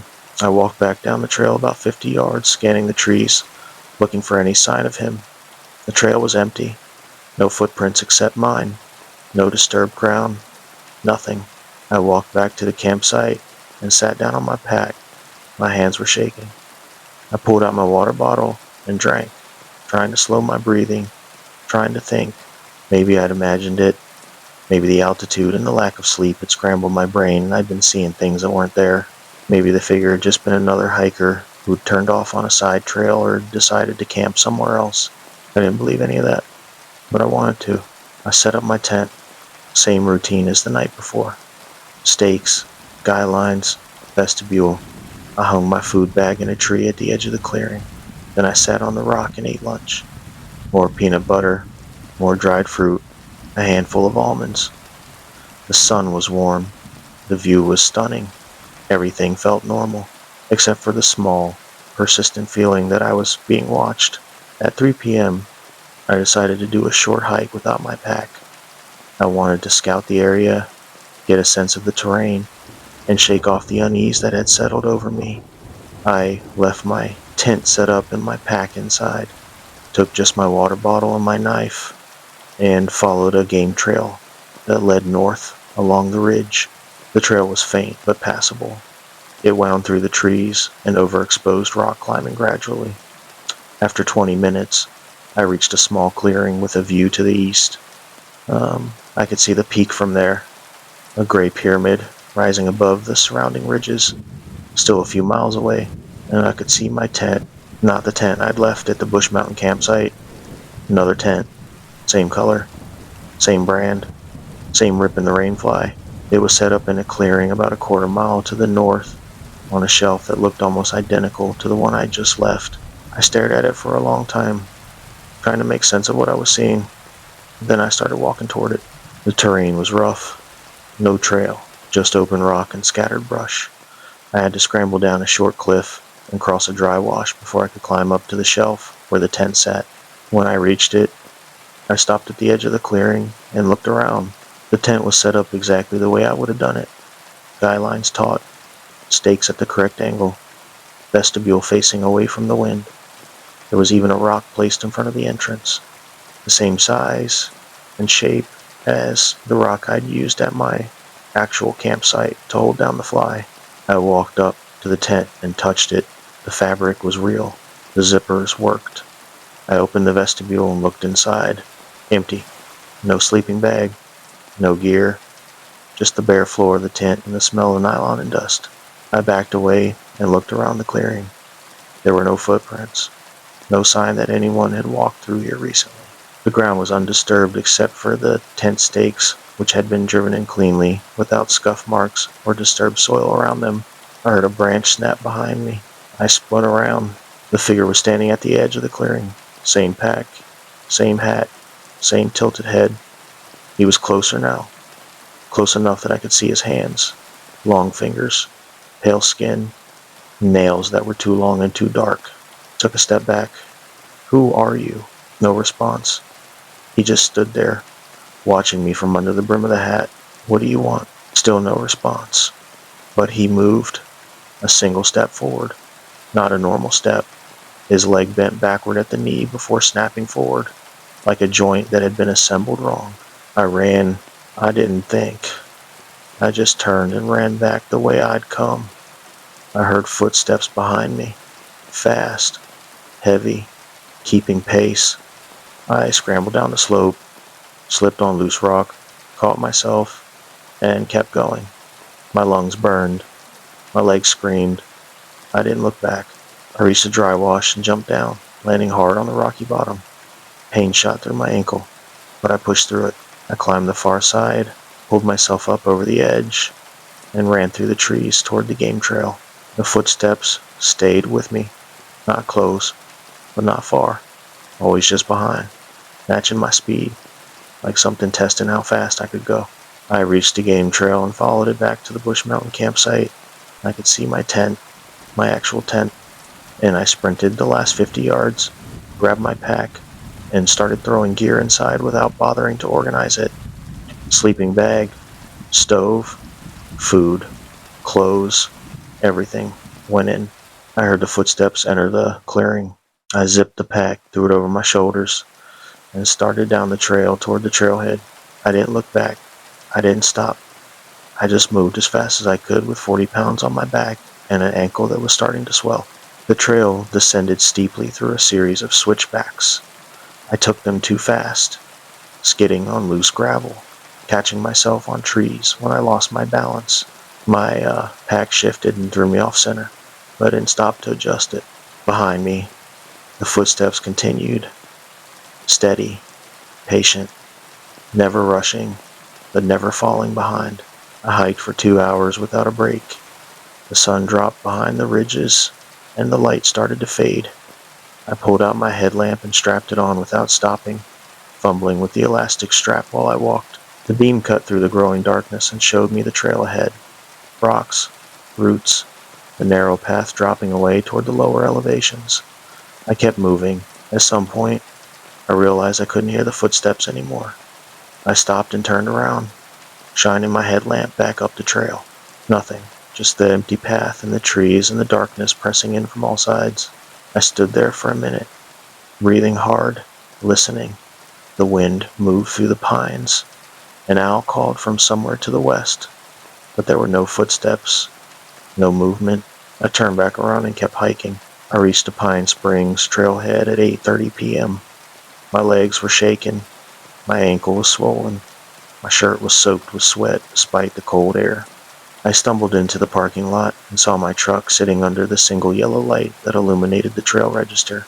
I unlocked the truck, threw my pack in the bed, and climbed into the cab. I locked the doors, started the engine, turned the heat on full blast. I sat there for 10 minutes, letting the warmth soak into my bones, letting my heart rate come down. Then I pulled out my phone and checked the photos I'd taken, the bare footprints under my food bag at Pine Top. I scrolled to the next photo, a shot of the trail I'd taken that morning before I saw the figure for the first time. I scrolled again. There was a photo I didn't remember taking. The timestamp was from that afternoon, right around the time I'd found the second tent. It showed the clearing where the duplicate tent had been set up, but in the photo there was a figure standing next to the tent. Same pack, same hat, same tilted head, and it was holding something, a piece of fabric, dark green, the same color as my tent. I deleted the photo, and then I deleted all the photos from the trip. Then I turned off my phone and threw it on the passenger seat. I drove back to El Paso and didn't stop until I was parked in front of my apartment. I unloaded my gear, brought it inside, and dumped it in the corner of my bedroom. I didn't unpack it. I didn't clean it. I just left it there and took a shower hot enough to turn my skin red. The next morning, I checked my tent. The rip in the rain fly was still there, but there was something else.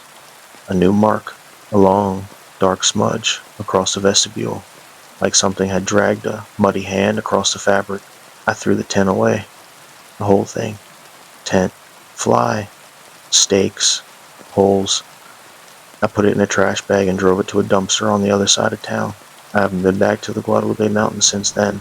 I haven't been on a solo backpacking trip. I've thought about it, planned routes, checked weather forecasts, loaded my pack, but every time I'm about to leave, I remember the figure on the trail, the way it matched my pace, the way it tilted its head, the way it bent its leg backward before stepping forward.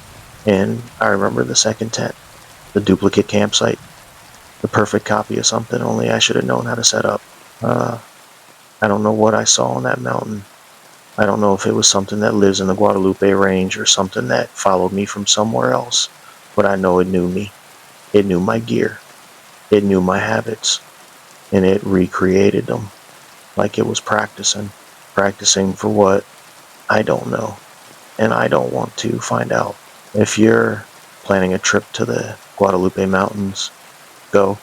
It's beautiful. The views are worth the climb. But if you're hiking solo and you see someone behind you on the trail, someone who matches your pace exactly, who stops when you stop, who moves when you move, don't assume it's another hiker. Look at their legs. Look at the way they stand.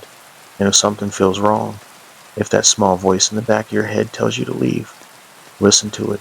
Because some trails aren't empty just because you can't see anyone. Some trails have things that walk them at night.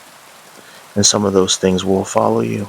Not to hurt you, not to chase you away, but to learn, to watch, to figure out how you move through the world so they can move the same way. I still have the photo of the bare footprint saved on an external hard drive. I've looked at it a dozen times, measuring the stride, counting the toes, trying to convince myself there's a logical explanation. There isn't. And sometimes, late at night, I hear footsteps in the hallway outside my apartment. Steady, patient, the same rhythm I heard on the mountain. I don't open the door. I don't look through the peephole. I just sit in the dark and wait for them to pass. They always do, eventually, but I know they'll be back, because whatever followed me down from the Guadalupe Mountains learned my pace, learned my habits, learned where I live, and is still practicing. The Caddo Lake Fishing Guide. The base of my cooler had been cleaned, not by me, not by any person I'd ever seen work a fillet knife. The cuts were precise and surgical, but the arrangement was wrong. The fish had been opened along the lateral line, and the organs removed in a single piece, like someone had unzipped it. The meat was still cold, still fresh, but laid out on the dock in a pattern that looked almost deliberate. A circle of fillets with the heads pointing inward and the spines arranged in a star. I'd left that cooler locked in my boat. I'd checked it before I went to bed, and when I came down to the dock at 5 a.m. to prep for my clients, it was sitting on the weathered planks, open, with my catch displayed like an offering. My name is Ray Guidry. I'm 42 years old, and I've been guiding fishing trips on Caddo Lake for the past 15 years. Before that, I worked offshore rigs in the Gulf for a decade until my back gave out and I needed something that didn't involve 12-hour shifts and sleeping in a bunk that smelled like diesel and old socks. I grew up in Uncertain, Texas, the small town on the north shore of Caddo Lake, and I've been on this water since I could walk. I know every channel, every slough, every submerged stump and sandbar. I know where the bass hold in summer and where the crappie school in winter. I know the lake the way some people know their own neighborhood, or I thought I did. Caddo Lake sits on the Texas-Louisiana border, about 20 miles northwest of Marshall. It's one of the few naturally occurring lakes in Texas. A massive wetland system of cypress swamps, Spanish moss, lily pads, and black water that looks like tea because of all the tannins from decaying vegetation. It's beautiful in a haunted, primordial way. The cypress trees rise out of the water like ancient pillars, their knees breaking the surface in gnarled formations. The channels wind through the forest in a maze that can turn you around if you don't know what you're doing. And at night, when the fog rolls in and settles over the water, it feels like you've stepped back 1,000 years to a time when this place belonged to something older than people. Most tourists come for the fishing or the paddling. They take photos of the moss and the cypress and the alligators sunning themselves on logs. They comment on how quiet it is, how peaceful. They don't stay after dark. They don't camp on the shore. They get back in their cars and drive to Marshall or Shreveport and sleep in hotels with lights and locks and the comforting hum of air conditioning. The locals know better. We don't talk about it much. Not with outsiders. But we know that Caddo Lake has always had a reputation. Old stories, Caddo Indian legends about spirits in the swamps, tales from the loggers and moonshiners who worked these channels in the early 1900s and saw things they couldn't explain, disappearances that never got solved, boats found drifting empty, fish kills that didn't match any known disease or pollution event. I used to think those stories were just local color, the kind of thing people tell to make a place feel more interesting. Ghost stories for tourists. I don't think that anymore. It started 3 weeks ago in late October. I had a client booked for a 2-day bass fishing trip, a guy from Dallas named Greg who'd fished Caddo a few times before and knew the basics, He wanted to target the deeper channels on the Louisiana side where the big largemouth hold near submerged timber. We'd planned to launch at dawn on Saturday, fish until midday, break for lunch, and then hit the evening bite before heading back to the dock. I met Greg at the boat ramp at 5:30 a.m. The sky was just starting to lighten, and the fog was thick enough that I could barely see the tree line across the cove. The air smelled like damp wood and mud and the faint sweetness of decaying leaves. I'd prepped the boat the night before, rods rigged, live well filled, cooler stocked with water and sandwiches. Everything was ready. We launched and idled out into the main channel, running slow because the fog cut visibility to maybe 30 feet. I navigated by memory and GPS, following the contours of the lake bed, avoiding the stumps and sandbars that could tear the lower unit off an outboard if you hit them wrong. Greg sat in the front seat, drinking coffee from a thermos, quiet and content. We reached the first spot around 6:15, a long channel that runs parallel to the Louisiana shore, lined with cypress and dotted with submerged logs. I killed the engine and we drifted, casting toward the structure, working topwater lures in the low light. The fog was starting to lift, and I could see the shapes of the trees resolving out of the gray. That's when I saw the boat. It was about 100 yards ahead, sitting motionless in the middle of the channel. A flat-bottom aluminum john boat, maybe 12 feet long, with no motor, no oars, no anchor line, just sitting there, perfectly still, like it had been placed. "You see that?" Greg asked. "Yeah." "Someone fishing?" "Don't know." I started the engine and idled toward it, watching for movement. As we got closer, I could see that the boat was empty. No gear, no rods, no seats even. Just the bare hull, sitting low in the water like it was taking on weight. I pulled alongside and grabbed the gunwale to steady it. The boat rocked slightly. It wasn't taking on water, and the hull was dry. But it was sitting low, like something heavy had been in it recently. "That's weird," Greg said. "Yeah." I checked for registration numbers. Nothing. The boat was old, the aluminum dull and pitted, the welds crude and hand-done. It looked like something someone had built in a backyard decades ago and then abandoned. "Should we tow it in?" Greg asked. "No point. Probably just broke loose from someone's dock. I'll report it when we get back." We left it there and moved on to the next spot. The fishing was slow that morning. A few small bass, nothing worth keeping. By 10 a.m., the fog had burned off completely, and the sun was high enough to warm the air. We took a break, ate sandwiches, and then moved to a different area on the Texas side where I'd had good luck the week before. The afternoon bite was better. Greg landed a nice 5-pounder, and I caught a few solid 3-pounders that went into the live well. By the time the sun started to drop and the light turned golden, we had a decent catch. We headed back to the dock around 6 p.m., tired and satisfied. I cleaned the fish on the dock while Greg packed up his gear. I filleted him quickly, practiced cuts, no wasted motion, and put the fillets in a cooler with ice. Then I hosed down the cleaning table, stored the rods, and locked everything up. "Same time tomorrow?" Greg asked. "Same time." He drove off, and I walked up to my cabin, which sits about 50 yards from the dock on a small rise. It's a simple place. One room, kitchen, bathroom, wood stove. I've lived there since I moved back to Uncertain. It's close enough to the water that I can hear the frogs at night, and far enough from town that I don't have to deal with noise or neighbors. I made dinner, drank a beer, and went to bed around 9 p.m. I fell asleep to the sound of the lake, the gentle lap of water against the shore, the distant call of a barred owl, the rustle of wind through the cypress. I woke up around 2 a.m. to the sound of something moving on the dock. Not footsteps exactly, more like a dragging sound, something heavy being pulled across the wood planks. I lay still, listening. The sound continued for maybe 30 seconds, then stopped. I got up, pulled on jeans and boots, and grabbed the flashlight I keep next to the bed. I didn't have a gun, never felt the need for one. This is a quiet area. The worst trouble I've ever had was kids stealing beer from the cooler or raccoons getting into the trash. I walked down to the dock, shining the flashlight ahead of me. The beam cut through the darkness and lit up the boat, the cleaning table, the dock pylons.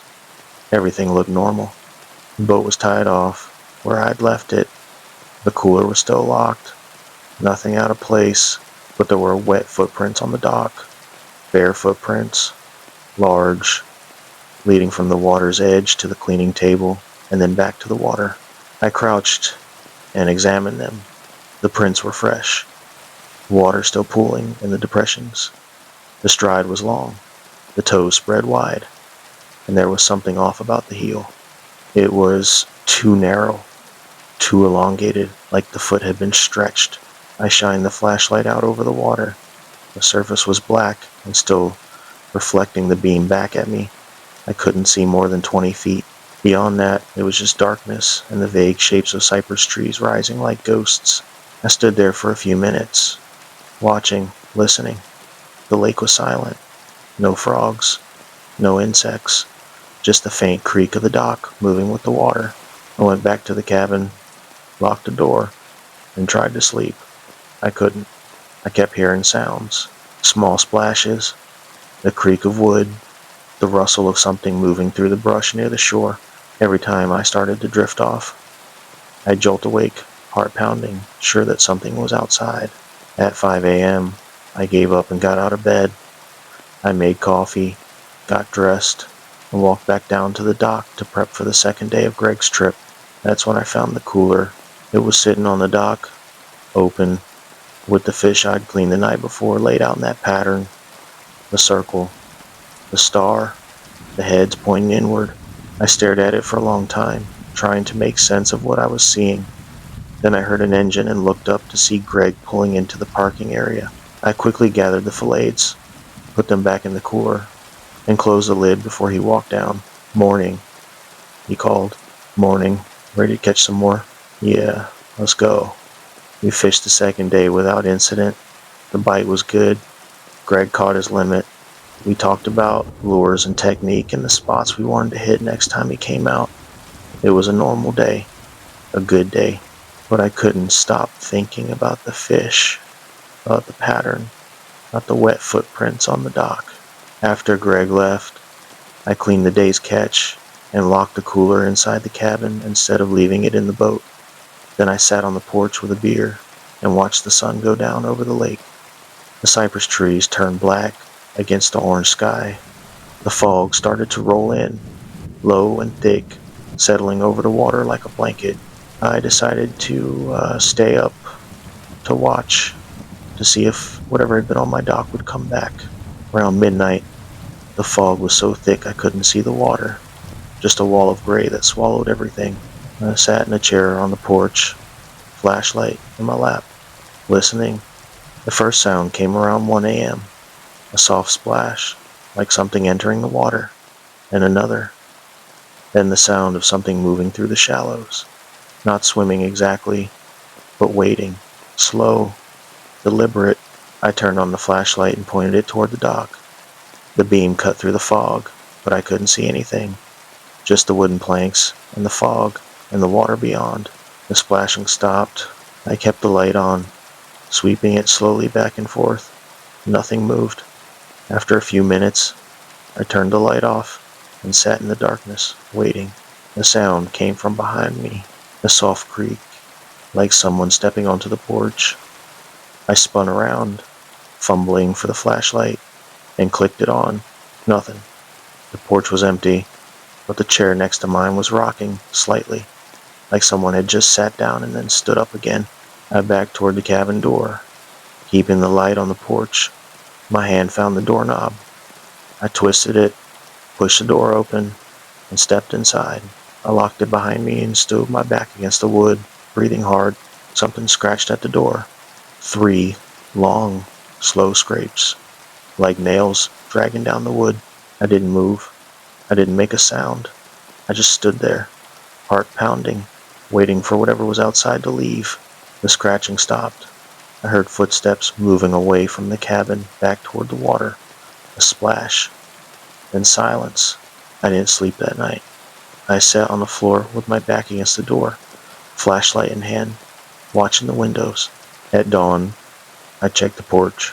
There were scratches on the door, and 3 deep gouges in the wood, parallel and evenly spaced. and on the porch boards there were more wet footprints, the same bare feet, the same long stride. But this time there was something else.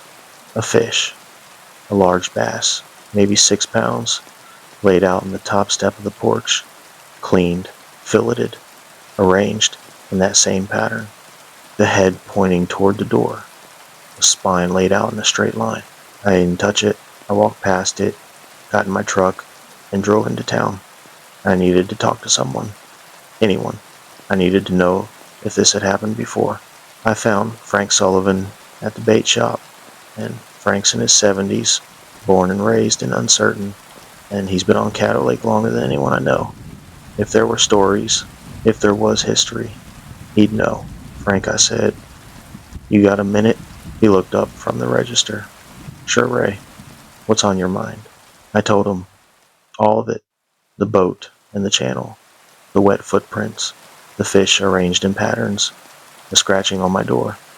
He listened without interrupting, his expression neutral. When I finished, he was quiet for a long time. Then he said, you're not the first. What do you mean? Bill Corbin had something similar happen about 10 years back. He was guiding then, before he moved to Longview. Said he kept finding his fish cleaned overnight. Said he'd see someone walking the shore at night, but when he'd go check, there'd be nothing there, just tracks. What did he do? Left, sold his boat, never came back. That's it? Frank shrugged. What else is there to do? You can't fight something you can't see.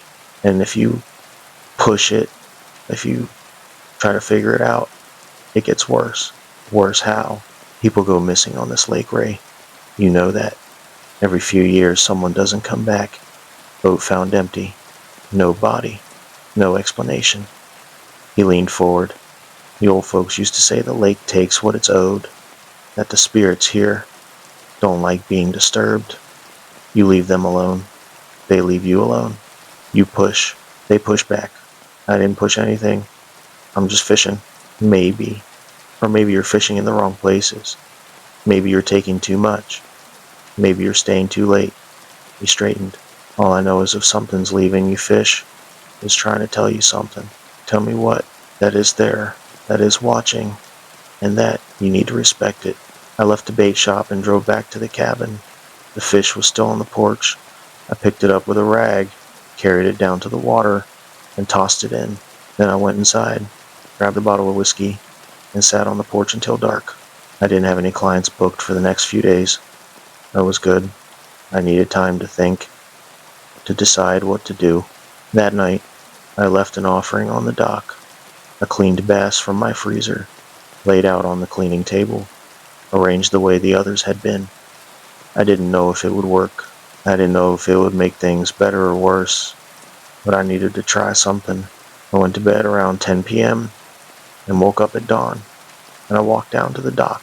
The fish was gone, and in its place, laid out on the cleaning table, was something else. A turtle. A large, snapping turtle, maybe 20 pounds, cleaned and butchered with the same precise cuts I'd seen on the base. The shell was intact, sitting next to the meat like a bowl, and underneath the shell, there was a message. Scratched into the wood of the cleaning table was something sharp. 4 words in crude letters. To stay off the water. I stood there for a long time, staring at those words. Then I walked back to the cabin, packed a bag, and drove to my sister's place in Marshall.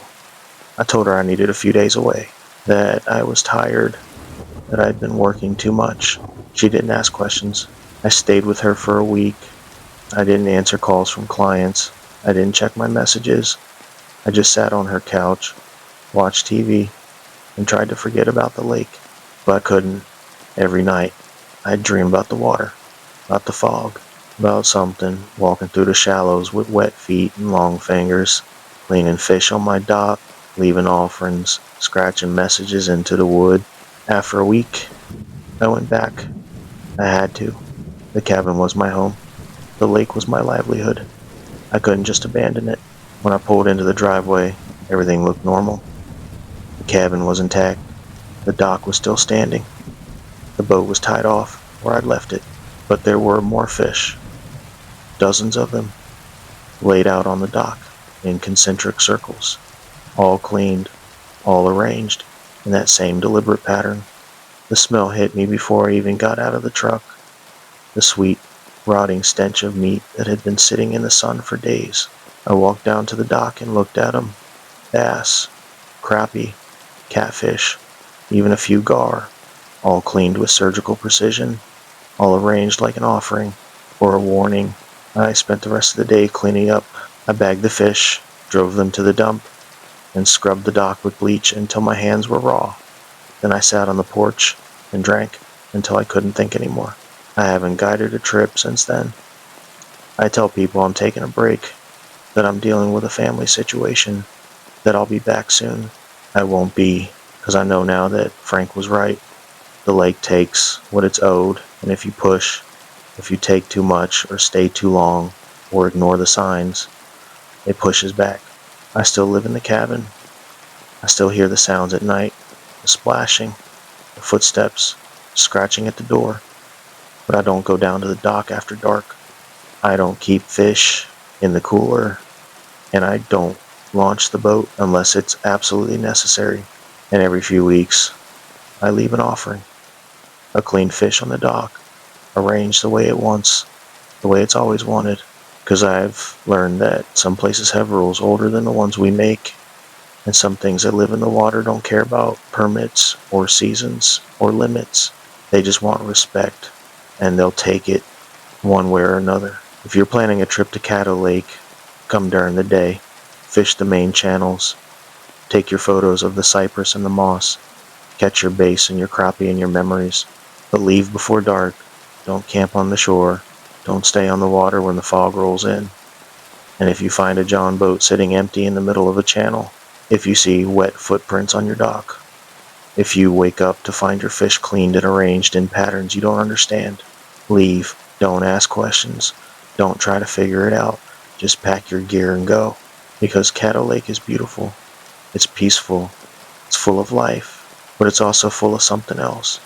Something older. Something that's been here long before we were. And is still here. Watching. Waiting. Making sure we remember that this water isn't ours. It never was.